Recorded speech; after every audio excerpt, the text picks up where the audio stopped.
Saya percaya kok sebelum kejatuhan ada alarm dari Tuhan. Saya percaya kok sebelum kehancuran Tuhan ngingetin. Tuhan ngingetin entah Roh Kudus yang ngomong, entah teman yang ngomong, entah sahabat yang ngomong. Saya percaya tidak ada kejatuhan tanpa peringatan dari Tuhan. Pesan saya, kamu jangan kepala batu kalau udah diomongin. Pesan saya, kalau udah diingetin rendahkan dirimu. Jangan udah rata sama tanah baru kamu bilang aduh gimana dong, aduh gimana dong, aduh gimana dong. No.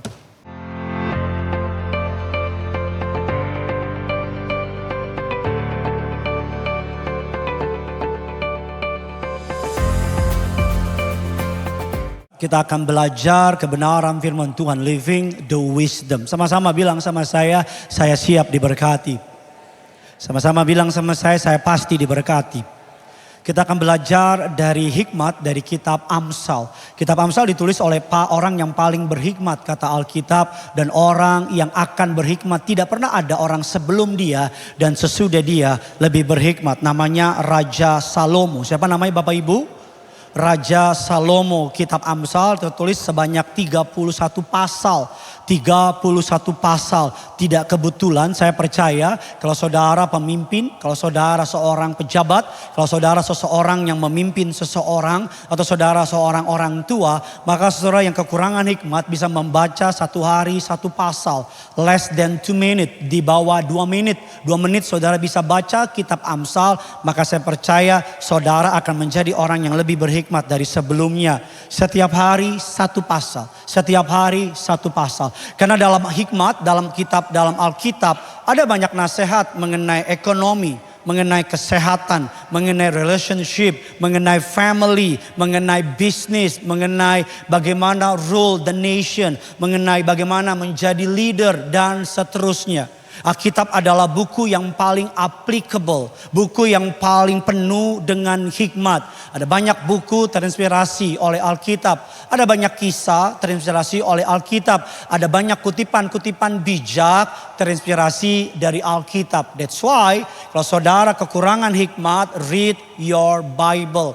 Suatu hari seorang hamba Tuhan besar abad 20 namanya Billy Graham ditanya oleh wartawan, what the secret of your ministry? Apa sih rahasia dari ministry kamu? Dikatakan 3. Berapa Bapak Ibu?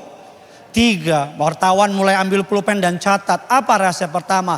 Read your Bible. Apa rahasia kedua? Read your Bible. Apa rahasia ketiga? Read your Bible. Dan wartawan bilang 3 tapi semua sama. Exactly. Karena rahasia hidup orang benar adalah Alkitab. Alkitab sudah ditulis untuk memberikan kita informasi, memberikan kita sebuah pengingat. Mari kita masuk dalam inti khotbah saya. Our world nowadays. Kehidupan dunia saat ini, informasi bertambah, kebijaksanaan berkurang. Teknologi maju tapi moral makin rusak. Bangsa ini tidak kekurangan orang pintar. Makin banyak orang pintar tapi makin banyak juga yang tertangkap KPK atau rompi oren atau jaket oren. Mari kita buka dasar ayat firman Allah Efesus 5, 15, 17. Pay attention, lock your eyes upon me. Buka telingamu, taruh HPmu, dengar firman Allah. Kalau kamu setengah-setengah, you get nothing. Kalau kamu sibuk sama HPmu, you get nothing. Kalau kamu sibuk sama masalahmu, you get nothing. Dengar firman Allah dari mimbar yang suci dan kudus ini. Rendahkan hatimu, saya tidak peduli kamu pejabat pengusaha, di rumah Tuhan kita semua sama. Bilang kiri kanan saudara, kita fokus dengar firman. Mari kita baca 3 ayat ini sama-sama yuk. 3, 2, ya. Karena itu janganlah seperti, tetapi, ayatnya yang ke-16, dan sebab itu janganlah kamu, tetapi usahakanlah mengerti kehendak. Paulus menulis surat ini kepada jemaat di Efesus. At that time, at that moment, kota Efesus adalah kota metropolitan. Perdagangan di sana, Bapak Ibu bisnis di sana, bahkan pusat agama di sana. Banyak kuil-kuil Athena, kuil-kuil dewa dan sebagainya. Orang Romawi, orang Yunani, orang Eropa, orang Afrika kumpul di sana. Paulus mengatakan pada masa itu, ayat ini ditulis kurang lebih 2000 tahun yang lalu, adalah hari-hari yang jahat. Apalagi sekarang, jahatnya lebih double, dan double. Betul apa tidak? Dan dikatakan demikian, ada dalam 3 pasal, 3 ayat, ada kata bebal disebut 2 kali. Janganlah seperti orang bebal, ayat yang ke-15, sebab itu janganlah kamu bodoh.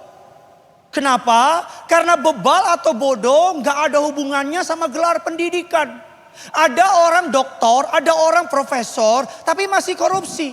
Karena bebal, karena yang namanya pintar, Bapak Ibu yang Alkitab maksud, tidak ada hubungannya sama sekolah saudara. Tapi bicara hati. Apa sih orang bebal? Orang bebal bukan IQ jongkok. No. Orang bebal bukan orang yang gak sekolah. No. Bisa jadi orang gak sekolah, tapi hikmatnya lebih tajam dari orang sekolah. Betul apa tidak? Mari kita buka apa ciri orang bebal itu, orang bodoh. Mazmur 14 ayat pertama. Saya mau mencoba keberuntungan saya. Kitab Mazmur ditulis oleh orang Jawa. Namanya Mazmur.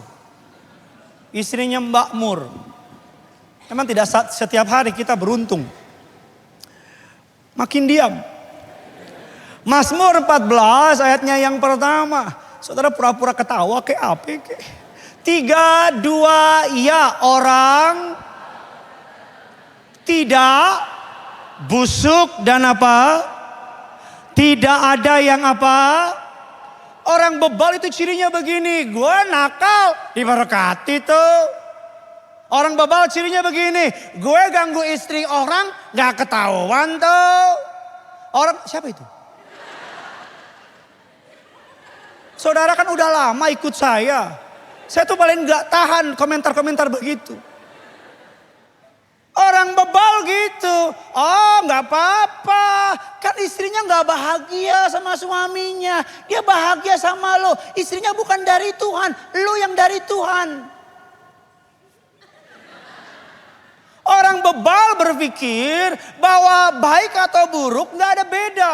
Orang bebal berpikir Tuhan gak ada lagi, ateis. Orang bebal berpikir diingetin dibilang kita benci. Laki-laki sama laki-laki gak boleh pacaran. Allah, hate speech kamu. Kamu gak pengen kami bahagiakan. Love is pure. Pure apa? Halo?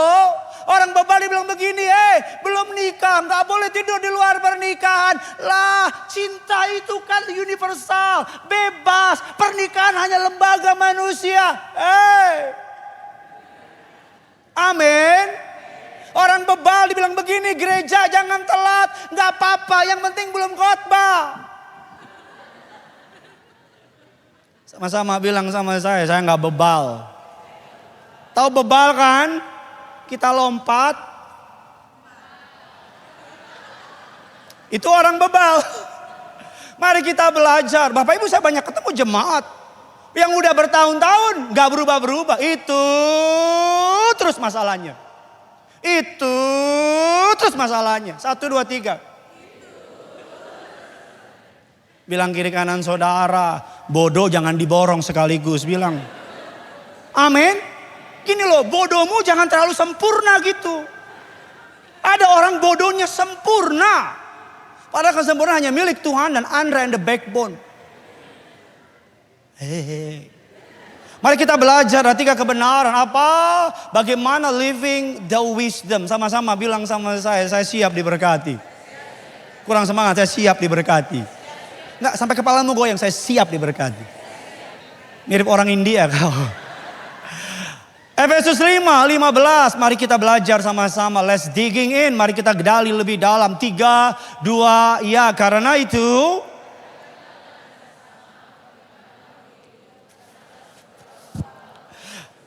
Kata perhatikan dalam bahasa Yunani menggunakan kata yang artinya lihat dengan sangat teliti.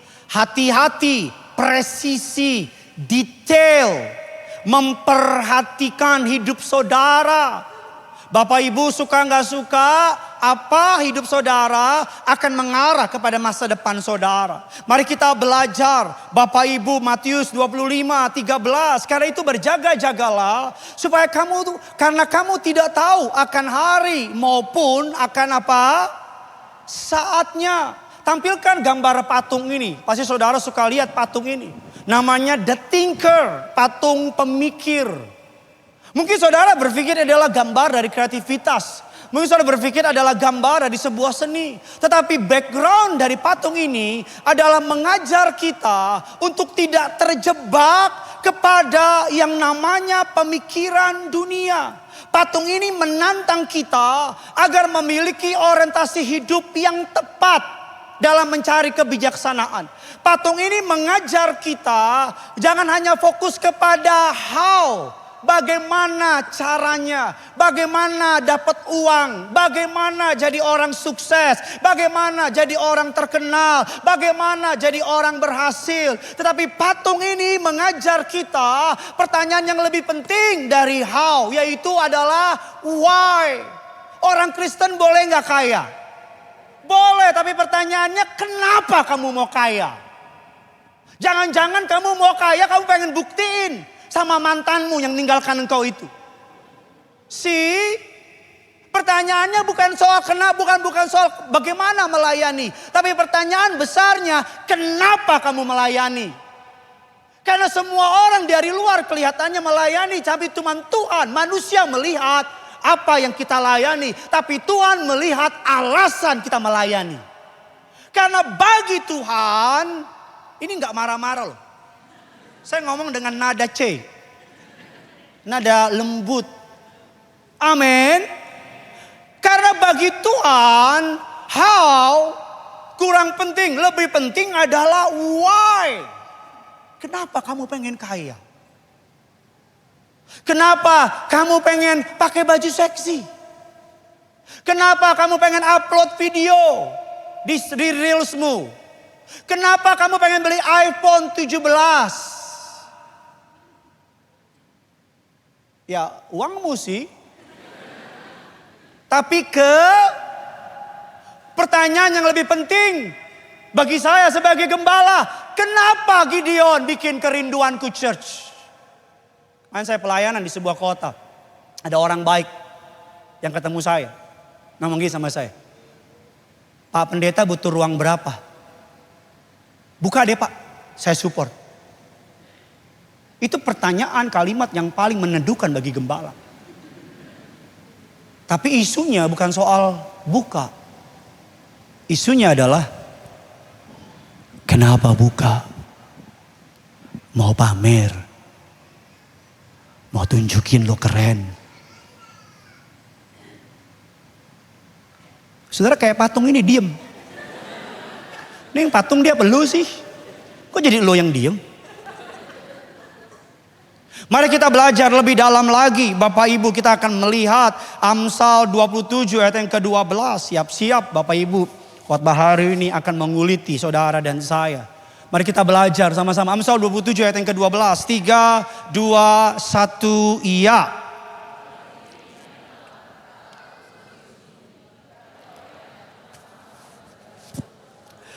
Versi bahasa Indonesia yang mudah dimengerti. Orang bijaksana menghindar. Orang bodoh berjalan terus. Lalu apa Bapak Ibu? Dari kitab Amsal 27, Raja Salomo membagi manusia menjadi dua bagian. Berapa bagian?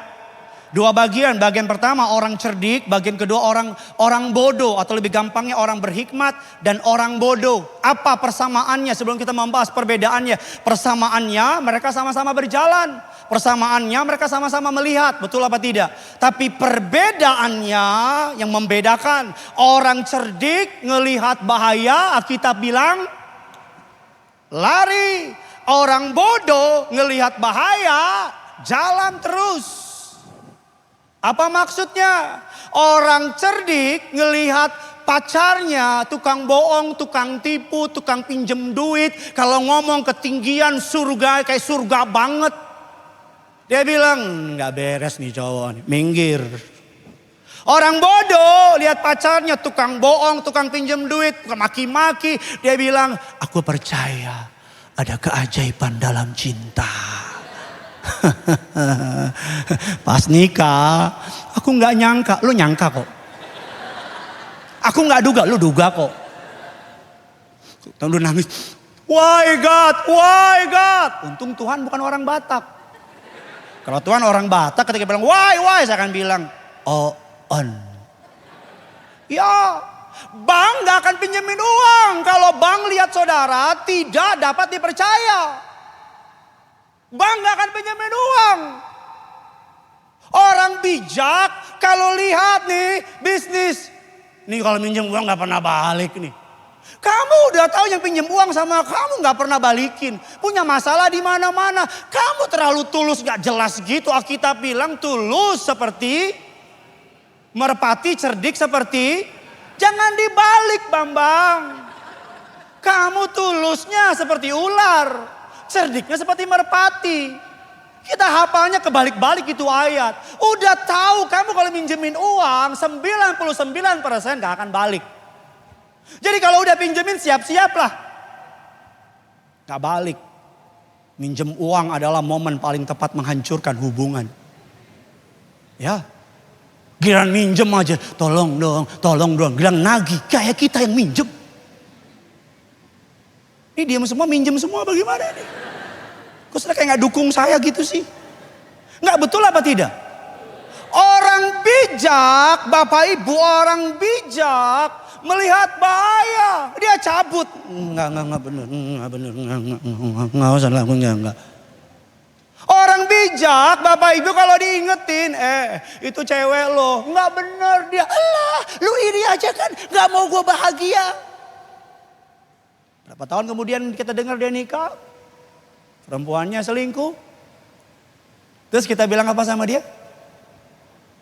Selamat menikmati. Saya pendeta yang percaya tidak ada kejatuhan tanpa peringatan dari Tuhan. Saya ulang lagi ya. Untuk setiap kejatuhan anak Tuhan, Tuhan pasti kasih peringatan. Nggak pernah Tuhan gak kasih peringatan. Nggak pernah. Berapa waktu lalu saya doain orang kena stroke. Saya datang ke rumah sakit. Saya tanya, Pak, kenapa bisa kena stroke? Bukan dia yang jawab, istri yang langsung. Ini Bapak dia tadi bilangin gini, makan babi, gini, nggak boleh, gini. Istri yang ngomong panjang lebar, saya lihat suaminya. Iya,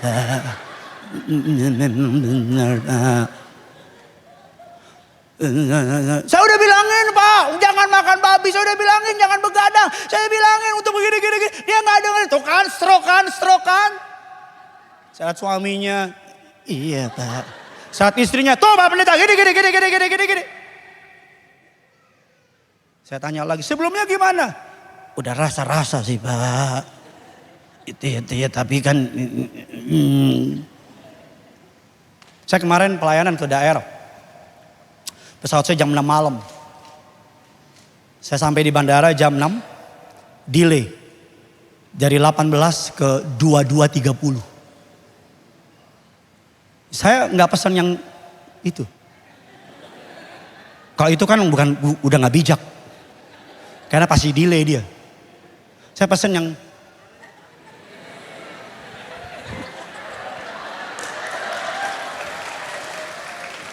ini kalau orang Gading ngerti, Bekasi bengong deh.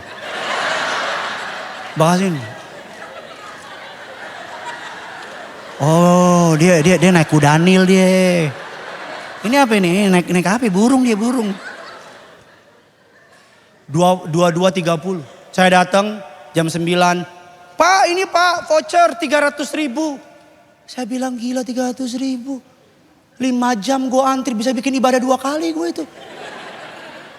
Ya maaf ya Pak. Pak ini ada teh manis Pak sama roti sama kopi. Saya bilang lo bawa teh manis sama kopi lo itulah. Ada orang bilang Pak boleh foto. Lagi bad mood minggir lo. Ya enggak lah, ayo foto senyum. Ada pramugarinya bilang gini, Pak boleh foto enggak? Gue lagi sebel sama perusahaan lo, jangan. Bener saya naik pesawat saya gini aja diem. Pakai jas, masih rapi. Jas gitu. Dikasih makanan, saya nggak makan karena cuma roti. Roti saya bilang. Duduk. Sampai rumah jam 2 saudara. Jam 2. Sampai rumah mandi. Sebelum mandi sampai rumah jam 2 lapar. Saya buka kulkas. Ada, tenang dulu dong. Lu tinggal di rumah gue. Kalau tahu-tahuan kosong. Ini perasaan kita gak sedekat itu deh. Kalau tahu-tahu kulkas gue. Saya buka kulkas. Wah, bakso, daging. Saya buka meja bawah. Bawang, kari, kaldu. Saya inget kalau makan kan takutnya gemuk. Saya mandi dulu. Kalau habis mandi masih pengen berarti dari Tuhan. Jadi saya mandi, turun ke bawah, udah enak, udah tenang, udah ganti, udah keramas, udah apa, saya lihat. Ya udah. Saya masak lah. Saya pendeta yang percaya. Bapak Ibu, tidak ada kejatuhan tanpa peringatan. Tidak ada. Kamu yang masih muda, yang belum menikah, pesan saya, konseling pernikahan. Gereja ini konseling pernikahan minimal 6 bulan. Tadi ada yang baru datang, Pak kami mau nikah Pak. Kapan? Ya butuh berapa lama konseling? Saya bilang 6 bulan. Lama banget. Siapa yang setuju nikah itu sulit? Pak gak usah pura-pura bahagia Pak ya Pak. Udah Pak jujur aja Pak. Siapa yang setuju nikah itu sulit? Sulit kan? Makanya 6 bulan. Bukan kita pengen bikin susah. No. Nikah itu sulit. Orang bijak, konseling adalah syarat untuk melihat. Karena di konselinglah pendeta bongkar abis kamu. Di konselinglah semuanya dibuka abis. Kalau sama omongan pendeta ada aja goyah, apalagi sama bunyi token di rumah. Ya. Bapak Ibu, kita kalau nonton bioskop ada trailer. Kalau trailernya jelek, kita nggak akan nonton. Betul tidak? Bisnis, pacaran, pertemanan. Orang bijak melihat bahaya kata Alkitab, dia minggir. Artinya apa? Dia nggak mau pusing. Kalau kamu udah lihat bahaya, tanda-tanda sudah lihat, tukang bohong nih orang nih, tukang tipu nih, cabut. Ngapain? Karena soon or later kamu yang kena. Saya percaya tidak ada kejatuhan tanpa peringatan. Tuhan pasti ingetin. Makanya dengerin kalau mamamu ngomong. Makanya dengerin kalau papamu ngomong. Makanya dengerin kalau teman-temanmu yang udah teruji waktu ngomong. Dengerin. Kalau mamamu atau temanmu atau istrimu bilang, jangan temenan sama dia. Alah lu iri kan. Lu kan sendirian kan. Gak punya temen kan. Dar. Kena. Orang bijak Alkitab bilang yang pertama melihat. Dia cabut. Yang kedua, mari kita cepat lebih dalam lagi. Efesus 5 ayat yang ke-16. Sama-sama kita baca. Bapak Ibu kalau kita lihat sebelumnya, saudara tahu film Titanic? Tahu film Titanic? Yang adegannya suami pacar itu si Leonardo DiCaprio sama si Kate Winslet. Itu satunya Marga Simanjuntak. Satu itu si Mamora itu. Itu yang mereka di ujung deck itu yang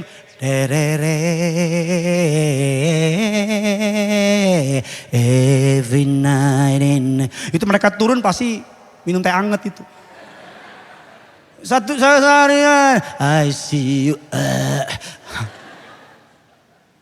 Kapal Titanic tenggelam Bapak Ibu bukan karena kurang canggih.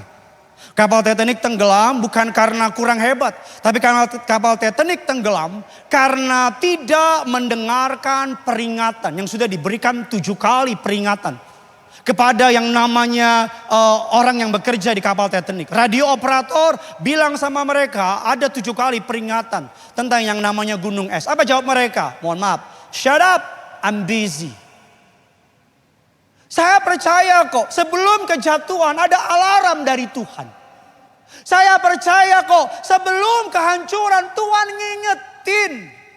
Tuhan ngingetin entah Roh Kudus yang ngomong, entah teman yang ngomong, entah sahabat yang ngomong. Saya percaya tidak ada kejatuhan tanpa peringatan dari Tuhan. Pesan saya, kamu jangan kepala batu kalau udah diomongin.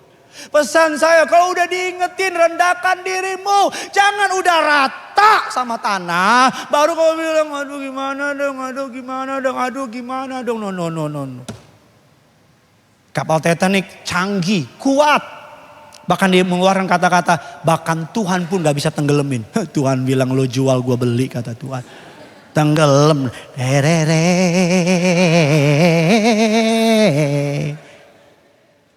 Bila kiri kanan saudara, lu jangan kepala batu kalau diingetin. Saya ngomong dari hati saya ya, kamu yang belum menikah. Kalau papa mamamu dalam Tuhan, kasih telingamu. Kalau papa mau bilang mama feeling dia gak bagus. Feeling apa sih ma? Feeling apa sih ma? Gue rauk lu kalau deket. Ya. Nih. Kamu kalau pemimpin, jangan kepala batu kalau diingetin. Kamu kalau pengusaha, jangan kepala batu kalau diingetin. Dalam hidup ini kamu harus ada orang di atas kamu yang kamu mau dengar telinga. Jangan kamu paling atas, repot. Saya ulang sekali lagi ya, dalam hidup ini cari orang yang kamu hormati taruh di atas. Yang omongannya kamu tahu. Omongannya kamu tahu ini orang penuh Roh Kudus. Ini orang penuh urapan. Ini orang sayang sama kamu. Dengerin. Karena mahal itu omongan orang itu. Dengerin. Jangan kamu yang paling atas. Repot kalau kamu paling atas. Gak ada yang kamu dengerin. Repot. Itu resep paling gampang untuk jatuh. Selalu dalam hidup ini ada orang yang kita didik. Ada orang yang jadi teman. Ada orang yang jadi mentor. Sekarang tolong jawab pertanyaan saya. Siapa mentormu? Kalau gak ada, you are in trouble. Kamu dalam masalah. Saya punya beberapa pendeta senior yang menjadi tempat saya bertanya. Gak malu. Saya kalau ketemu mereka, kayak saudara ketemu saya. Saya tundukin kepala saya. Saya bilang, oh iya om. Oh iya om. Yang pertama. Yang kedua, mari kita belajar lebih dalam lagi. Biar gak terlalu awkward moment ini. Ini kayak dead air saudara. Kita berikan tepuk tangan dulu yang bagi Tuhan kita. Efesus 5 ayat yang ke-16 kita baca sama-sama. 3, 2, iya. Karena hari-hari ini adalah apa? Setiap kita, siapapun saudara, apapun latar belakang saudara, kita diberikan 24 hour. A day, 24 jam sehari, 60 detik semenit, 60 menit sejam. Tidak ada yang diberikan lebih.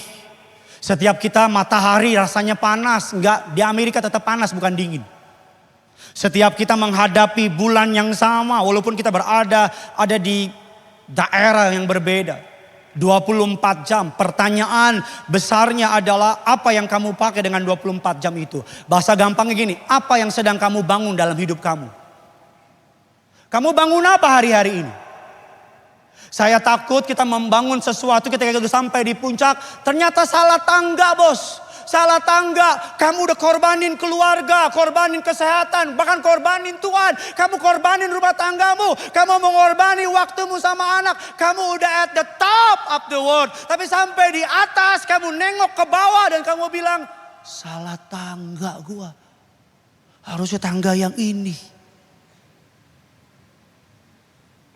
Apa yang kamu bangun? Mari kita belajar lebih dalam lagi. Matius 7, 24, 27. Kita baca 5 ayat ini atau 4 ayat ini sama-sama. 3, 2, ya. Setiap orang.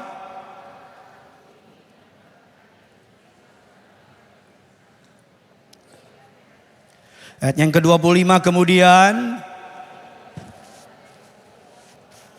Tetapi rumah itu apa? Sebab 26, tetapi ia sama dengan yang ayat 27 kemudian sehingga rubuhlah apa dan hebatlah apa. Mari bisa lihat ke depan dari luar keduanya sama-sama pembangun yang terampil. Dari luar dua-duanya sibuk. Dari luar rumah mereka terlihat sama baiknya.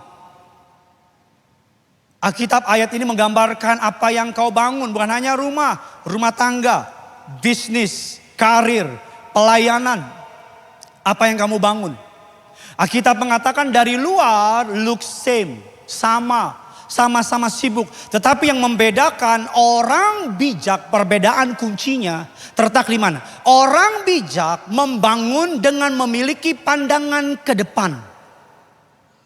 Orang bijak dia tahu badai, angin, banjir gak bisa dihindari.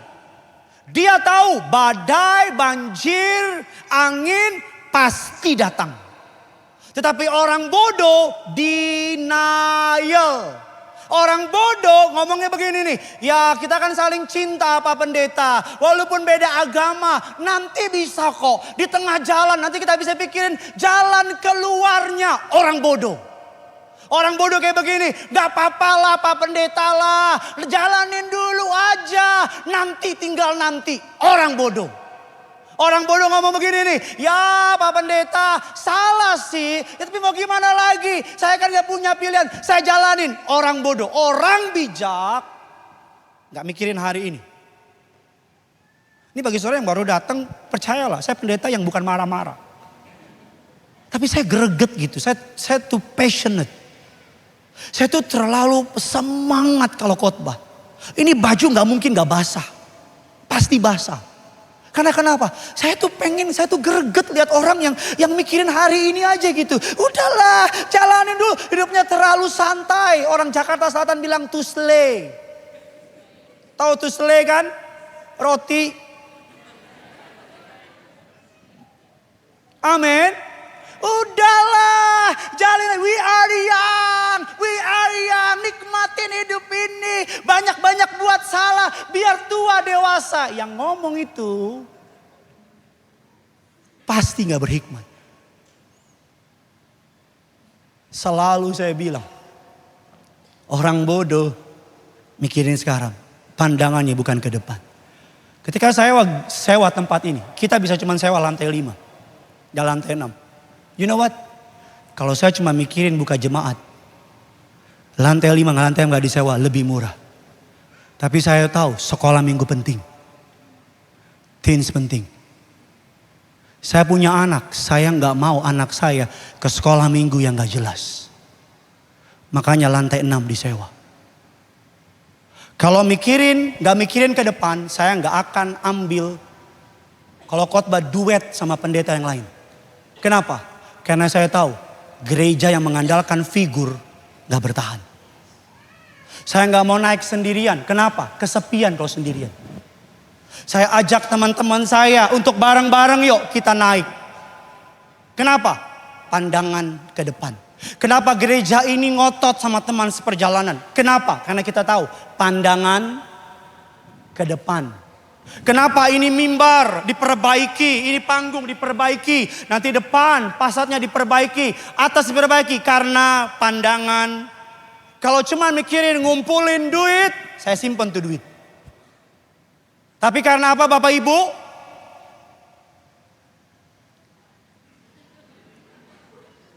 Ini lama-lama gue emosi di sini loh. Pandangan ke depan. Kamu yang belum menikah, kamu punya pacar lagi pacaran. Saya selalu bilang kalau lagi pacaran, tutup mata rapat-rapat. Buka hati lebar-lebar. Lihat. Kalau lagi kebalik. Ya itulah.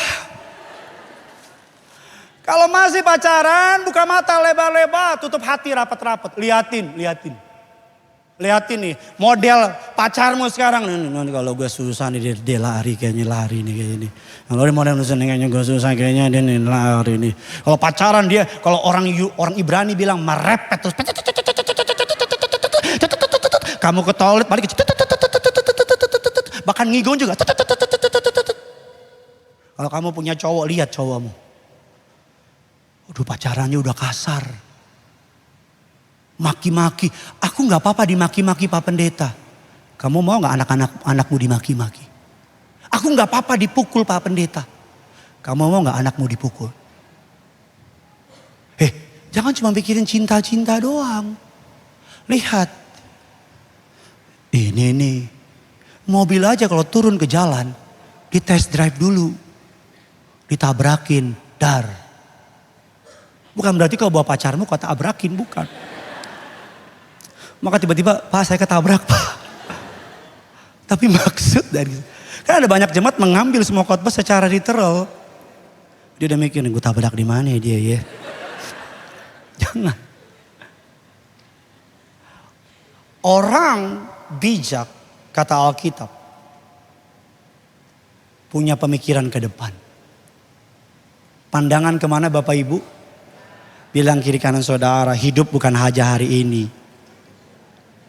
Masih ada hari esok. Amin.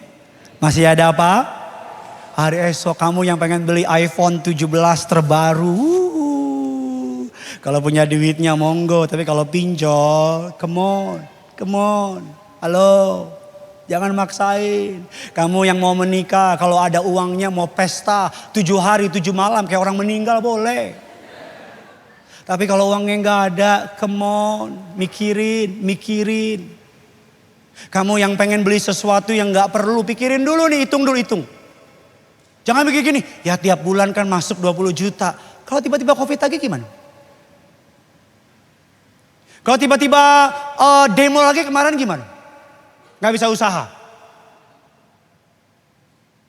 Pikirin baik-baik. Sebelum buang sahu. Kamu anak muda yang punya cowok, aduh Pak Dey ganteng banget Pak. Alisnya dari sini Pak, sampai sini Pak. Itu orang apa itu? Dedemit. Pikirin, lihat. Ketika lagi pacaran, banyak bertanya. Kalau udah menikah, udah gak bisa nanya. Banyak pacaran bertanya bukan tanda kelemahan. Bertanya tanda kekuatan. Tanya sama dia. Apa gambaran mengenai Tuhan? Apa gambaran mengenai kekudusan? 5 tahun ke depan kamu melihat apa? Aku boleh kerja gak kalau udah nikah? Aku boleh pelayanan gak? Jangan udah nikah baru tanya. Udah gak bisa diapa-apain. Setuju? Jadi saudara dia entah jomblo, entah udah terlanjur menikah. Yang ketiga, mari kita belajar sambil saya undang pemain keyboard. Yang ketiga, Efesus 5 ayat yang ke-17. Setelah diberkati, amin. Yuk sama-sama kita baca 3, 2, ya. Sebab itu, sama-sama bilang sama saya mengerti kehendak Tuhan. Saya akan mengajar saudara, kita sedikit teologis dalam bahasa aslinya. Amsal 8 ayatnya yang ke-12, 14. Apa sih menurut bahasa Ibraninya kata hikmat? Kita baca sama-sama. Aku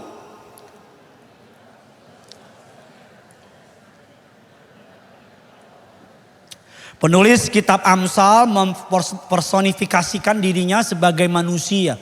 Makanya dibilang aku. Ayat yang ke-14 sama-sama kita baca. Padaku, akulah, padaku. Apa bahasa asli dari hikmat? Dalam bahasa Ibrani kata hikmat dibagi menjadi 2. Berapa Bapak Ibu? Yang pertama menggunakan kata binah. Binah. Yang artinya knowing how things should be atau should work. Mengetahui bagaimana sesuatu seharusnya terjadi. Berfungsi. Binah. Binah contoh kayak begini. Mobilmu bunyi. Dek dek dek dek dek dek dek. Kamu yang gak ngerti mesin cuman bilang kok bunyi. Tapi orang yang punya bitna, mekanik, dia dengar bunyi. Dek dek dek dek. Oh ini mah belum bayar cicilan. Enggak. Orang yang mekanik dia dengar bunyi, gimana bunyinya? Kurang semangat, tolong dibantu dong. Gimana bunyinya? Dia ngomong gini mekaniknya, oh ini karburatornya bocor. Bisa ngerti. Kamu ke dokter, kamu bilang gini, dok, saya nih suka batuk-batuk dok. Kenapa ya? Kita cuma tahu batuk. Tapi orang yang punya bitna, dia akan tanya, kok batuk? Kemarin makan apa? Gorengan, dok. Berapa banyak? Cuma 1. Lo kok bisa batuk? 1 rumah dok. Kata dokter, oh gila ya.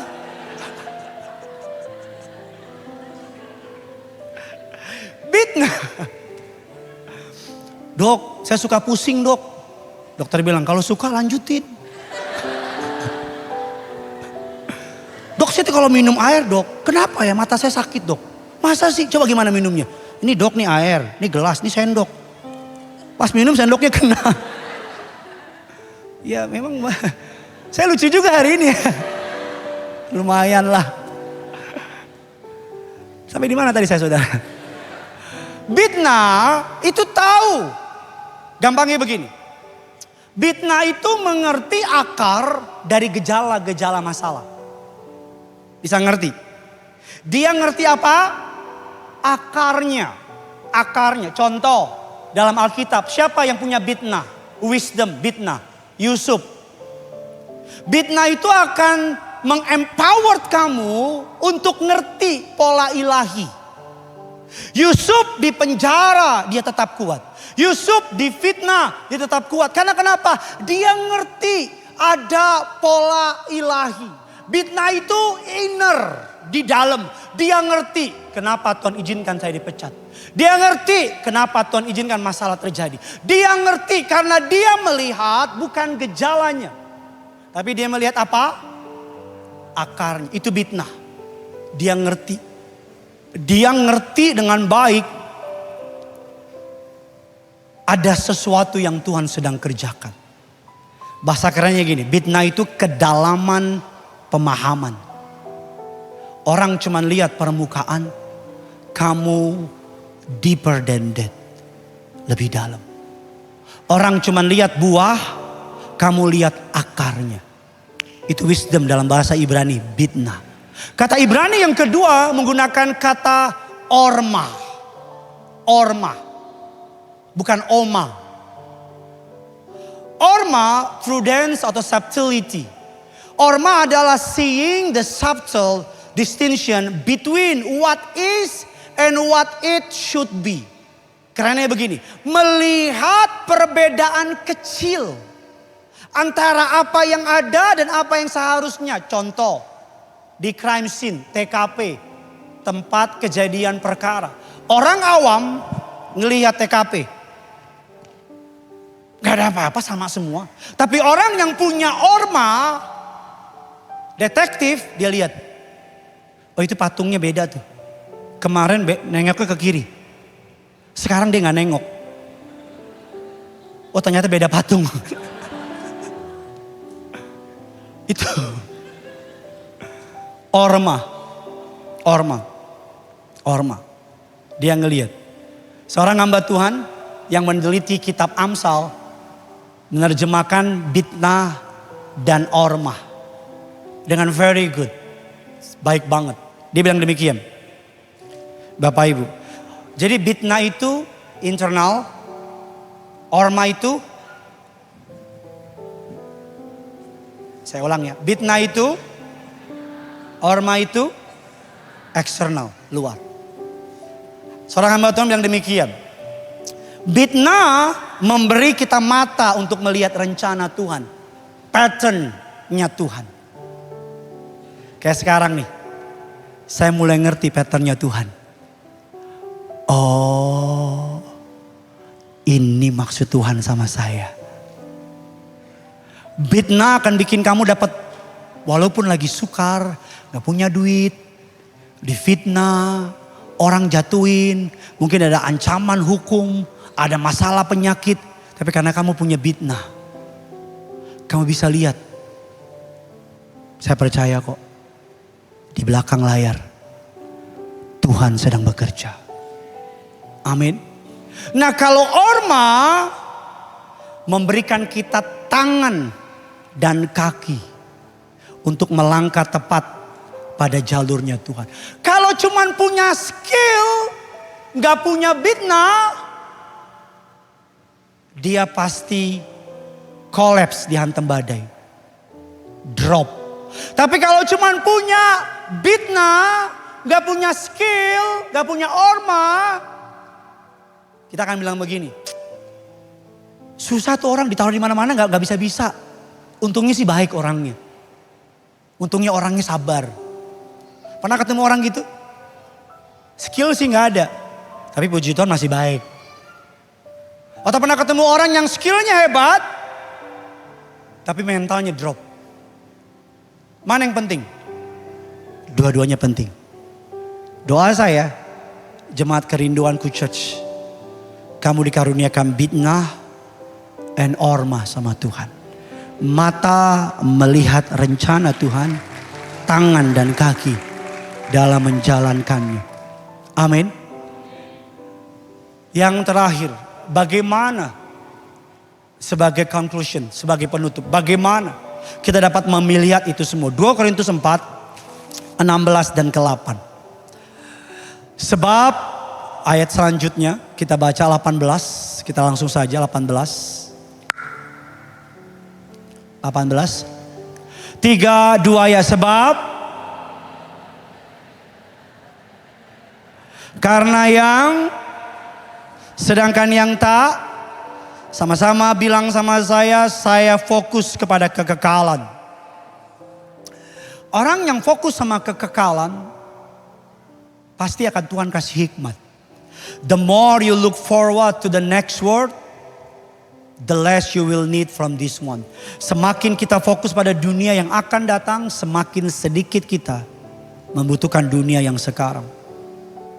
Semakin kita fokus sama eternity, kekekalan, semakin banyak yang bisa kita lakukan untuk Tuhan. Semakin kita fokus kepada kekekalan, semakin kita bisa menanggung penderitaan di dalamnya. Kita gak pusing. Kita tahu dunia sementara, surga atau neraka kekal. Alasan kenapa kamu gak bisa enjoy dalam hidup ini, karena kamu fokus sama dunia. Alasan kenapa kamu stres sama hidupmu, karena kamu fokus sama dunia. Kamu lebih memikirkan dunia sementaramu, bukan dunia kekalmu. Kenapa kita memikirkan yang sekecil ini, di saat yang sampai luas, ujung kekekalan. Kenapa yang kecil ini mempengaruhi yang kekal? Betul tidak? Harusnya yang kekal mempengaruhi yang kecil.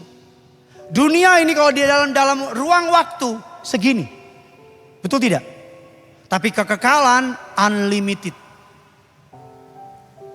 Tidak terhingga.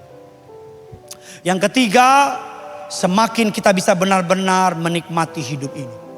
Enjoy. Diomongin orang, senyumin aja. Kita tahu Tuhan bekerja.